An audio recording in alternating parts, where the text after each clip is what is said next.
Hi there, boys and girls. How are you doing today? It is I, Brad Ellis of Nonsense News Nation. Now, before we get on to the radio show at hand, I'd just like to give an update on the state of our show. So we've been doing this radio show at WGBB for as early back as July 2019, I believe. We started this radio show and it's been a lot of fun. We've been having a good time for a while since, but all good things must come to an end. We've been talking about this for a while, and due to personal and financial reasons, we will not be continuing further with WGBB and the radio show as a whole. So this is the very last radio show here. We record this, I believe, before Thanksgiving, so we may talk about being thankful and all that jazz in November, but this is it. There will be no other radio show as far as we know, but don't worry, Nonsense News Nation will continue in podcast format, and the Totally Nonsense News Nation podcast we've been doing for all of 2020 pretty much. So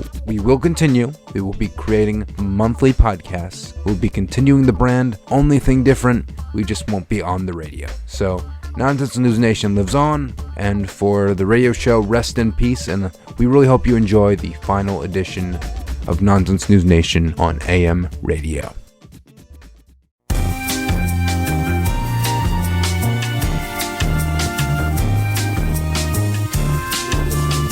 Nonsense News Nation, your news with a comedic twist, only on WGBB AM 1240 radio. I'm your host / boy, Brandon Scott Ellis. Your name is Shmuel Melech. Hello. I am the co-host. I'm Scott Honickman, and I'm happy to be here. Coming up in just a few minutes, we got a few great stories for you. Hand sanitizer kills 99% of the people who drink it. Thanksgiving is coming a little bit earlier this year for one man who decided to microwave a Hot Pocket in a bank. And Sex Pistol frontman Johnny Rotten shows his love for squirrels. But at what cost, Scott? At what cost, Brandon? All this and much, much more coming up on Nonsense News Nation, your news with a comedic twist, only on WGBB. Scott, how are you doing today? I'm doing pretty well, Brandon. It's been a little while since we were here, but I remember our last show was a blast. It was. Can we repeat that, please? Instead of this whole show, let's just aim to make it better than the last one. And we always do. I have faith in us. And to do that, we need some good stories. So for anyone who is not aware, we like to cover really ridiculous stories and just have a good time and really bond over crazy, bizarre stories, Scott. It's our thing. We've been doing it for quite some time, on and off WGBB. Since, I think, 2018. Wow, our 2-year anniversary. Right, and what a way to celebrate. So I got a story here, and it kind of relates to the pandemic, COVID. You can't escape it. I'd love to hear Mask or no mask, it's all around you. Thanks for igniting my fears even further, Brandon. My pleasure, Scott. It's what I do, and I do it best. So anyway, what are some ways to prevent the spread of COVID, Scott? Just list them for me, please. Well, you and I are doing 2 of those things right now. We are both wearing masks and about 6 feet apart from each other. Give or take. I don't have a ruler. I'll just take your word, Scott. I'd ask for you to pinky swear, but that's against COVID restrictions there. But an important thing to do, if you're touching things, if you're in an outside place, it's important to wash your hands for about 20 seconds or so, or get some hand sanitizer. That's something I always encourage at my job, my place of work. I do that. Customers do that. Everyone does it. It's the end cool thing. So it may seem cool, Scott. It may seem so cool when you have hand sanitizer and it saves your life from COVID, and it says that there's all this alcohol content in it. You think, wow, I could party with this. I'm here to tell you, Scott, that you can't and you shouldn't. Because in Russia, in Mother Russia, there's like 9 partygoers that tried that out. And it was a very unfortunate circumstance. I'll get into it. So there are 7 people that died from drinking hand sanitizer at a party after they ran out of alcohol. So let me get this straight. These people... I'm sorry. These people, they saw a gallon of hand sanitizer, and they're like, their first instinct was to drink it. Yes. Because there was no alcohol. Right, and they thought maybe they thought it was a preventative measure. I don't know. Or maybe they just have an alcohol problem. It's Russia. Things get a little crazy there. Our American minds can't even comprehend what happens in Russia. And this is just a taste of what happens. They drink raw hand sanitizer. But unfortunately, in all seriousness, people did pass away from doing that. Then why are you laughing?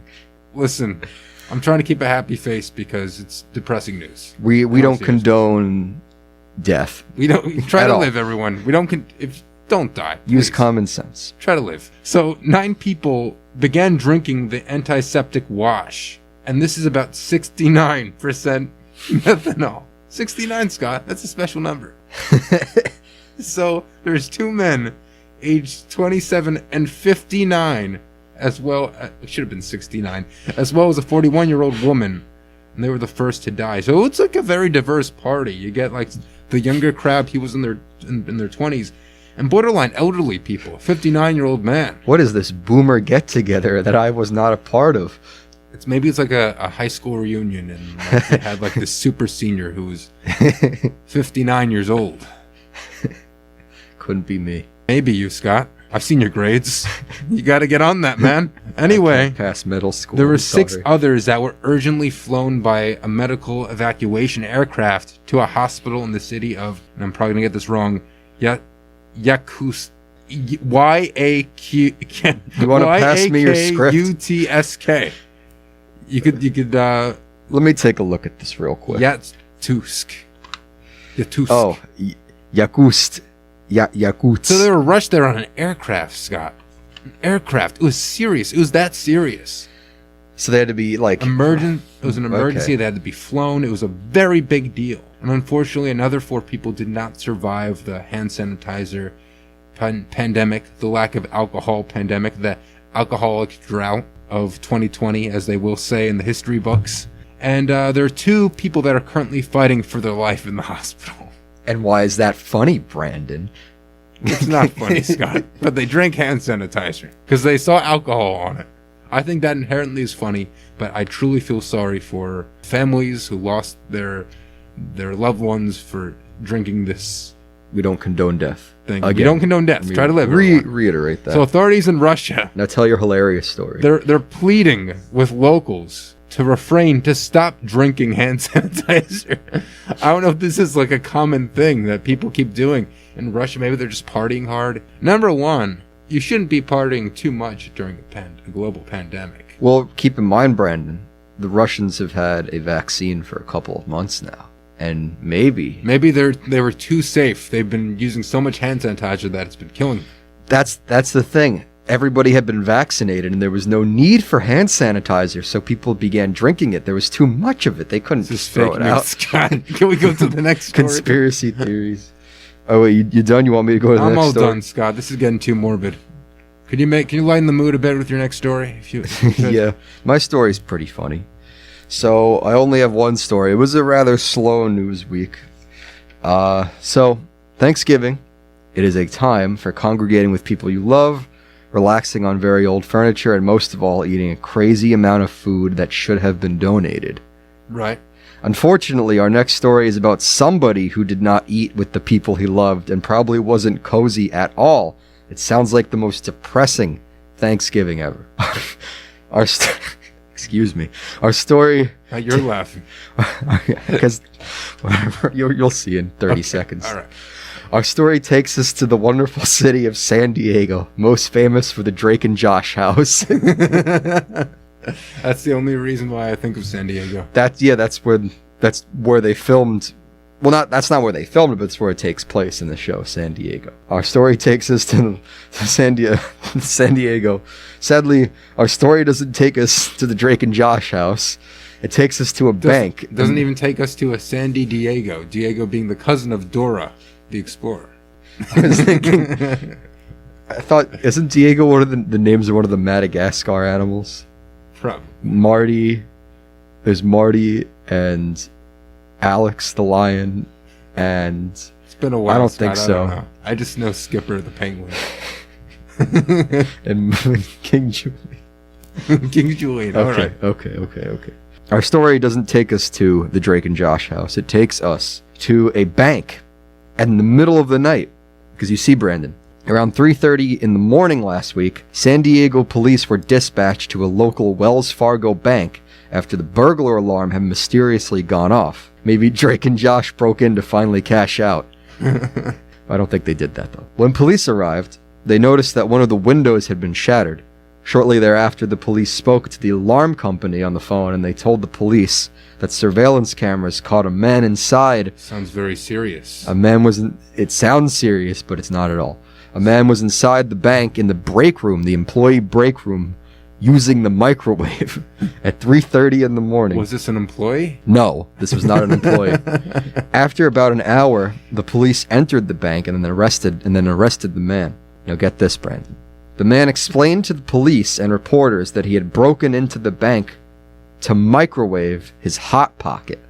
That's the entire reason he broke in. I don't know about you, but I hope I'm never ever that hungry. And there's one final thing about this story that makes it amazing is when the man was arrested, he was talking to reporters, and a reporter had asked him if it was worth it being arrested for microwaving a Hot Pocket, and he said, and I quote, he said, "Hell yeah, it was worth it." As he was led away in a police car, much like to a lifetime of prison. How hungry can one man be to do that? Well, I'm sure if you're hungry enough, you could just eat the cold hot Pocket, right? Yeah. You could just, I don't know. It's called a Hot Pocket, though. You're it's right. in the name. He wanted to get the proper experience, but I don't see how you couldn't go like maybe to a Starbucks and plead or any. It was 3:30 in the morning. That's one thing. I don't know. He might have been on drugs. I mean, you have to kind of be on drugs if you say "hell yeah, it was worth it" when asked for being arrested, breaking into a bank and heating up a Hot Pocket. But he knew where the break room was. We went in just for. I don't associate banks with Hot Pockets or microwaves or anything of that nature. Well, now you do. Maybe you could rob a bank to purchase a microwave. That would be like maybe the next logical step. Not saying it's logical or good, right? But wow. But I mean, look, it was probably a small bank, like most banks are, and he probably just stumbled upon the employee break room and had a microwaved his food. Right. I think the Hot Pocket company. I don't know the name of the company. I think it's just Hot Pockets. Hot Pockets. They should ask for the news footage and make a commercial out of it. So good that you'll break into a bank at 3:30 in the morning to microwave it. I hate Hot Pockets to a burning hot passion. But after hearing this, I have to always consider it. You have to consider it. He went to jail. He's getting the electric chair for this. The pepperoni It's going to be a Hot Pocket. I can't imagine him getting the electric chair for that, but no, they're going to use the electric chair to heat up another Hot Pocket for him. What a great use of taxpayer money. I feel like they're just going to have a good laugh and let him go. I don't know. He'll probably be in jail for. Maybe he broke and entered. I mean, he'll probably be in jail for quite some time. Maybe a few months, maybe a year or two. On the maybe community service. I don't know. On the subject of nonsense in food, a friend of mine told me that there's this game online. I forget what it's called, but you play as Chex Mix, like if you open a bag of Chex Mix, you'll see the different variety of food. Oh, there's so much in the game. You play as Thanksgiving in a bag. It's like Thanksgiving in a bag. But when you open it up, when you play the game, you play as these anthropomorphic, like you'll have like the pretzel has arms and a face and you can play as him, or the bread. I was watching gameplay of it and it looks like the dumbest game. It's like a platformer? Yeah, it's like a point and click game almost. Point and click with Chex Mix. Yeah. Chex Mix. Is that it's like almost if you remember like Pajama Sam. I mean, that was point and click too, but more like point and click adventure. But it's not what. Do they get eaten at the end? I don't know. I didn't watch the end. How is there like when there's like a food related game and you're playing as a piece of food? It has to end with it being eaten. That's the good ending. The bad ending would be it going to waste and a poor child in a foreign country dies because they didn't have the food. The happy ending would be if our protagonist gets eaten. A poor child could survive another day. Well, when we get home, we're going to watch the PewDiePie Let's Play, and we'll find out what happens. Okay. You hear that, PewDiePie? You're getting another subscriber. He's definitely listening right now. He's definitely listening to this. He doesn't have anything better to do. No, he's listening to WGBB right now. He's got it. Okay, Hi, well, I have finished my story. You finished? Take a bow, everyone. Everyone clap for me. Everyone clap for Scott Honigman. He did it. But I'm not done yet. So hold your applause for me, because I have one more story. Just one. Lay it on me. Let's make it count. So, Scott, you love punk You were in a punk band before, right? I was. So you must know the iconic punk band, Sex Pistols. Nope. Of course I know the Sex Pistols. Right. I don't really like their music, admittedly. That's why you're out of your punk band. I'm so against the grain. I don't even like music in my own scene. Scott, maybe if I explain the story and I talk about the lead singer and what he does with squirrels, maybe you'll have a newfound respect for the Sex Pistols. Maybe. What did he do with squirrels, Brandon? Maybe you want to have intercourse with a pistol, like the name of the band suggests, after I tell you the story. Well, are you going to tell me the story? I'm going to tell you right now. So, Johnny Rodden, that's his name. Yeah. What a name. Makes me want to listen to his music. He should be called Squirrel Lover because he loves squirrels too much. Squirrel Boy. He should be called Squirrel Boy because he got attacked by fleas, by small parasitic bugs after he started playing with squirrels. And these fleas, they didn't just go in his hair or on his chest or on his leg. They went up into his nether regions. That sounds pretty punk. It's pretty punk, yeah. What did he do after that? I'll let you know.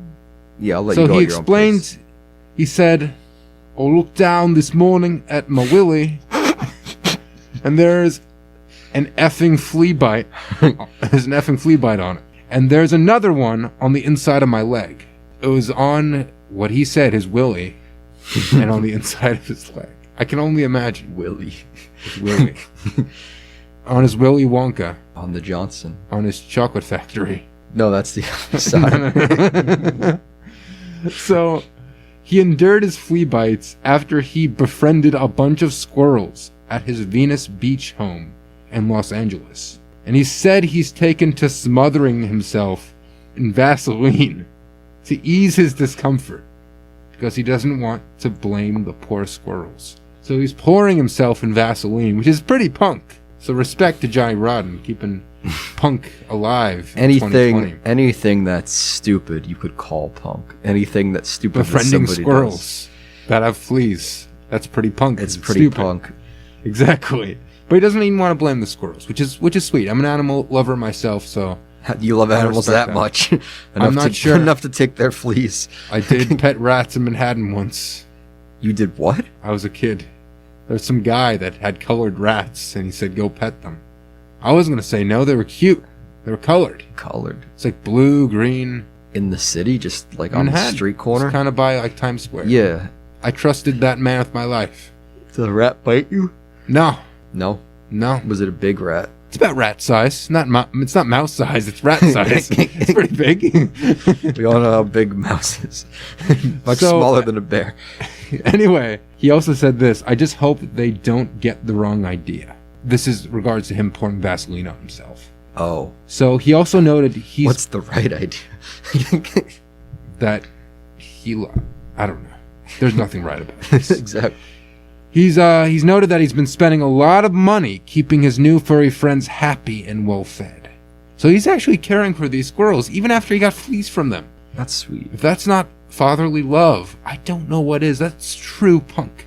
That is truly punk of him to do that. Truly. He explained in his new book, I could be wrong, I could be right. So this is in a book, so this is legit. He said, I'm determined to keep my squirrel friends independent, you know? There's no petting. If they want to nudge up, that's fine. But I know it's for a peanut and not because I'm lovely. So he's actually been... This guy sounds insane. He's buying peanuts, he's buying Vaseline for himself. I'm sure he gets fleas every single time he sees them, and he has to pour Vaseline on himself, but he loves squirrels that much, it's worth it. He's just so punk enough, he'd do it. How many squirrels does he have? I don't know, but it's plural. There's got to be at least 10. You know how they breed. It's nuts. Pun intended. Up top for that one. No, I don't want your cookie Oh, chips. man. Elbow me? I'll elbow you. All right, bring it. Cheers. Okay. Cheers. So he also said this. Well, do they love me for the food I buy for them? I'm definitely spending a lot of money on these little effers. Good for him. He's really spending a lot of money. That's where his fortune goes. What do you think of a rock star doing with their fortune? What do you mean? Buying mansions, getting Lamborghinis and special yachts. Yeah. He just cares for the squirrels. I mean, you know. They don't really care for him. They give him fleas. I feel like very wealthy musicians often spend their money differently than, you know, other celebrities. You know, I mean, I could be wrong. I'm not a rich and famous individual. We need but Scott, I need to make a petition. I need to make a GoFundMe because I need to make a change. I need to go to change.org and change something. We need to change Johnny Rodden's name. He's not Rodden. He's so sweet. He cares for these poor squirrels, even though he got fleas from them. We have to change his name from Johnny Rodden to Johnny Ripe. Another elbow for that one. Thank you. Brandon has galaxy brain today. Exactly. And every day. Because I do have a Galaxy phone. It's in my DNA. It's probably going to give me cancer one day. So, anyway, Scott, a certain holiday is coming up. I don't know when we upload this later if you'll hear it during the Thanksgiving time, but if you're hearing it now on the radio, yeah, Thanksgiving is coming up in how many days? 2 days? Thursday. So today is Tuesday. 2 days. That's right. So the 26th. It's really coming up. So it's a good time to just really take the time to give thanks to things in your life, to people, places, and also to adjectives and verbs. We don't give them enough love, just the nouns. So anyway, Scott, something I'm thankful for is the show that I've created with you. We started back in 2018. We had a college radio show our old college SUNY Westbury called The Damage Report. We had a co-host too named Sarah DeMauro. She was on our show before, I think last year or earlier this year. And on WGBB, she did make a guest appearance. Right, exactly. Not too long. And to have it evolve to here and have this show, and to also evolve that to a podcasting format that we're doing, it's just nice. I'm thankful to have the opportunity, to have the technology to do it, to have the accessibility, and have a good time doing it, and to do it with one of my closest friends ever. So I'm grateful, Scott. I truly am. That's very sweet, Brandon, and I'm very thankful too. I appreciate you saying that. You know, in 2018, when we were both in college together, you know, you had approached me. At some point, we became friends, and you mentioned that you were working in the radio station at Westbury, doing, I don't know, you were the director. I was a news director. You were a news director. Yeah. And you told me, you approached me at some point, and you said you had a new idea for a show, and you hadn't known me very long, but you did know that our friendship would be very special. I had a feeling, I had a hunch, just like how Johnny Rodden knew that these squirrels would be his best friends for life. Except your hunch wasn't nearly as painful or flea biting. Yeah. But you asked me to be a part of it, and I was very excited because I had been going to Westbury for a while, and I'd never done anything at Westbury. I never did any kind of extracurricular activity. But we started the show, like you said, and when you approached me with the concept, I thought it was amazing. I thought it was hilarious, just finding the craziest stories in the news. You know, even at the time when we started, the news is just so filled with very depressing stories, especially now. Very political stories, and of course that it is, because that's newsworthy stuff, and it's very important. It sells, but it's also, you know, politics, and unfortunately, depressing stories are important, and, you know, the information is important. But you wanted to do something very different and much more lighthearted and much more fun, in my opinion, and start a show revolving around these crazy stories. And every week, not every week now, but every week when we used to do Damage Report, it was always something I looked forward to, something I wanted to do. Like finding all those crazy stories always cracked me up, and I'm happy we're still doing it today. I'm happy we're still doing it on YouTube. When we started doing during the pandemic, we weren't coming to WGBB as often or at all during the pandemic, but we started on YouTube and started uploading weekly there, and we're still going to do that. We're also on Spotify, iHeartRadio. Right, of course. I always just think of YouTube just because exactly, it's a nice little visual I put in. Yeah, I'm thankful for that. I'm thankful that we've had this opportunity, you know, to broadcast our vision, of course, of how the show and what we want it to be. And it's been, in all seriousness, a very tough year for many people. Right. I've been more fortunate than most. I haven't been sick. I don't know somebody who's sick. I'm fortunate enough to live in a house with a family that loves me, and I'm thankful for that. But in all seriousness, it's been a very tough year for a lot of people, and I hope that in whatever outlet that people have consumed our show, Spotify, YouTube, WGBB, it's helped distract them and help them. Right, and we can only strive to do more. Right. Make the world a better place, or maybe a more smiley place. That's what we definitely strive to do. I also want to thank someone who's been doing the thumbnails for every single episode that we've done since last October, Ben Schwartz. He's took his off. Little Benny butt, little Benny butt, and he's been making some great thumbnails for us. So right, every time we upload. He's been on the show a couple times. A few times, yeah, on the podcast too. He's a dear friend of the show. Except I haven't given him his video game back, and he wants it back. Sorry, Ben. Simpsons hit and run, but he'll get it back soon. Leave it at that. We hope everyone had a great time today. I know I did. If you want to hear more from us, I sure hope you do. We're on Spotify, iHeartRadio, TuneIn, Stitcher, and YouTube. Scott, you seem like YouTube a lot. We're also on Facebook, Twitter, Instagram. We post every now and then. We have a website too if you want to check that out, nonsensenewsnation.com. And if you want to contact us personally, you can contact us at nonsensenewsradio@gmail.com. That is nonsensenewsradio@gmail.com. Once again, I've been Brandon Ellis. I have been Scott Honickman. And this was Nonsense News Nation, your news with a comedic twist, only on WGBB AM 1240 Radio. Happy Thanksgiving. Happy Thanksgiving, everyone. We'll see you next time.